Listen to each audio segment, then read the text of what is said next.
अस्सलामुअलैकुम, welcome back to my channel lifestyle with रूज में। आज मैं आप लोगों के लेकर आई हूँ ब्रेड पिज़्ज़ा फ्लावर। चलिए बिना टाइम वेस्ट किए हुए हम अपनी रेसिपी की तरफ चलते हैं। सबसे पहले मैंने 1 cup chicken boil and shredded हुई ली। आप चाहें तो चिकन टिक्का भी ले सकते हैं। मायोनीज 2 से 3 tablespoon, black pepper 1/4 teaspoon, salt to taste. सबको मिक्स कर लिया और चिकन की फिलिंग तैयार कर ली। अब मैंने capsicum, black olives, cabbage, onion सबके मैंने स्लाइसिस कर लिए। फिर मैंने टार्ट ट्रे ली। आप चाहें तो मफिन ट्रे भी ले सकते हैं।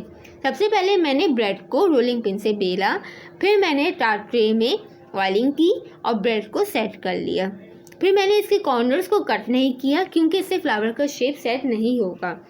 फिर मैंने इसमें फिलिंग डाली, वेजिस डाली, थोड़ी सी चीज़ डाली, ऊपर से crush red pepper and oregano leaves को स्प्रिंकल किया और 3 मिनट के लिए मैंने ओवन में इसे बेक कर लिया।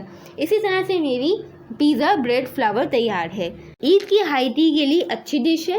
अगर आपको मेरी वीडियो पसंद आई हो तो मेरे चैनल को like, share, subscribe and comment करना मत भूलिएगा और मुझे कमेंट में ज़रूर बताइएगा कि आपको मेरी आज की वीडियो कैसी लगी।